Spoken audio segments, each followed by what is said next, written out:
Bonjour, laissez-moi vous partager ma réflexion du texte de Jean, chapitre 6, versets 22 à 29. Ce texte biblique qui dérange, c'est une parole qui décape nos habitudes. Travailler, non pas pour la nourriture qui se perd. Cette foule suit Jésus après avoir été rassasiée.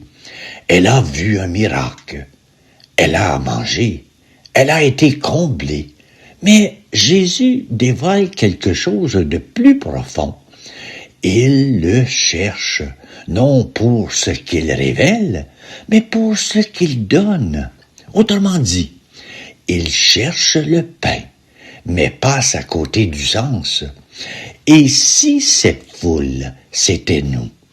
Nous aussi. Nous courons après ce qui remplit sur le moment réussite, sécurité, reconnaissance. Mais combien de ces choses demeurent vraiment? Jésus ne méprise pas les besoins humains. Il a nourri cette foule, mais il refuse qu'on s'arrête là. Il élève le regard.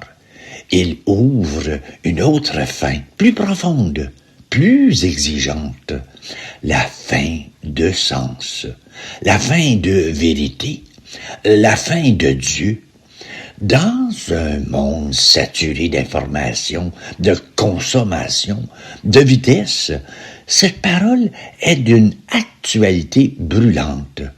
Nous savons produire, accumuler, optimiser, mais savons-nous encore nourrir notre intérieur?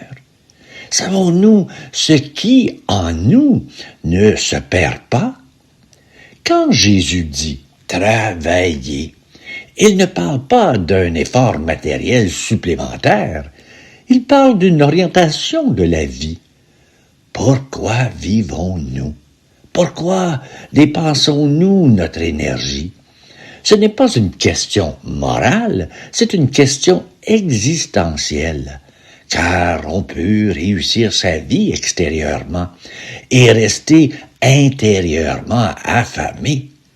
La foule demande alors, que devons-nous faire?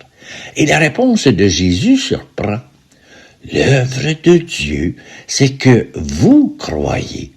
Croire, ici, ce n'est pas simplement adhérer à une idée, c'est faire confiance, s'engager, se mettre entre les mains de celui qui donne une vie qui ne s'épuise pas.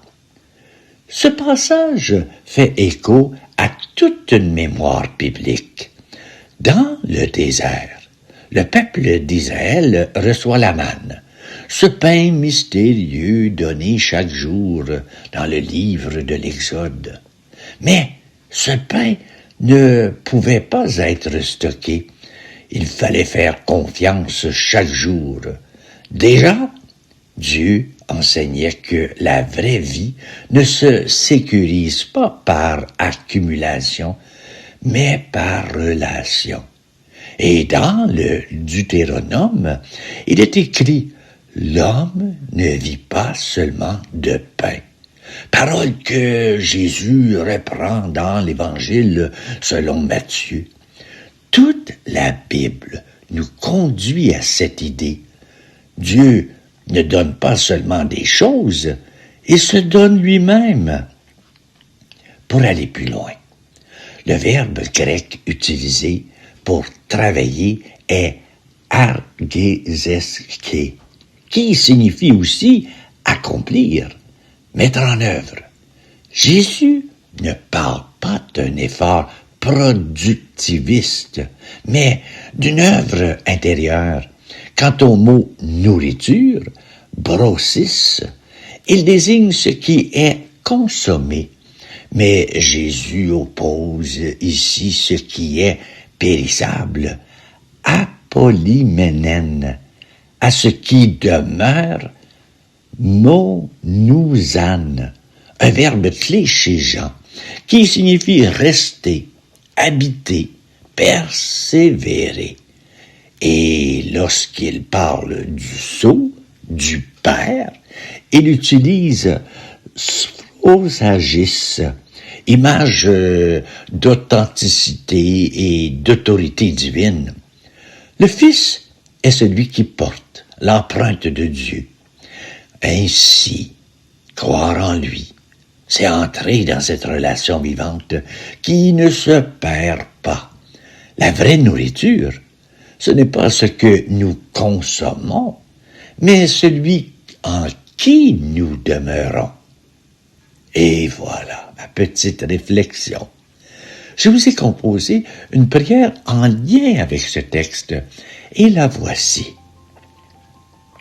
Seigneur Jésus, toi qui connais nos fins visibles et cachées, nous venons à toi avec ce que nous sommes, avec nos désirs, nos manques, nos quêtes parfois confuses. Tu nous dis de ne pas travailler seulement pour ce qui se perd.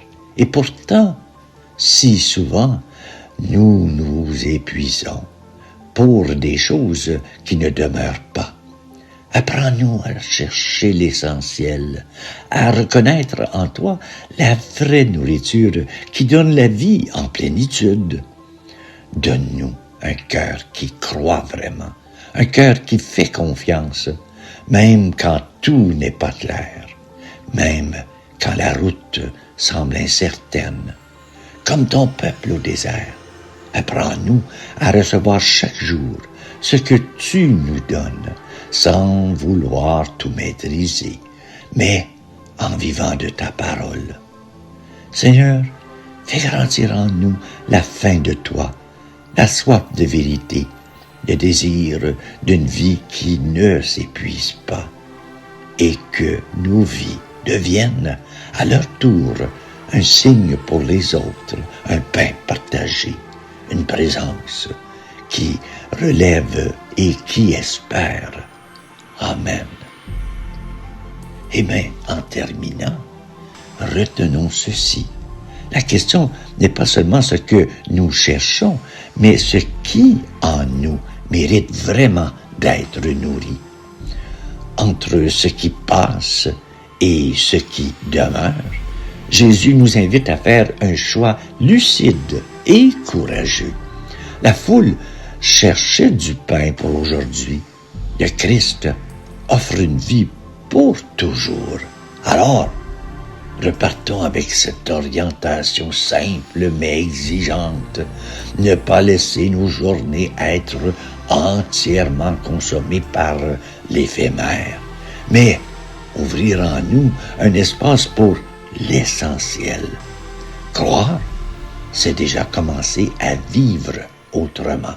C'est consentir à recevoir plutôt qu'à accumuler, à demeurer plutôt qu'à courir. Que cette parole ne reste pas une idée, mais qu'elle devienne un chemin et que, peu à peu, nos vies témoignent d'une autre nourriture, celui qui ne se perd pas, celle qui fait vivre. Et voilà. Merci d'être là. Je vous souhaite une très belle journée.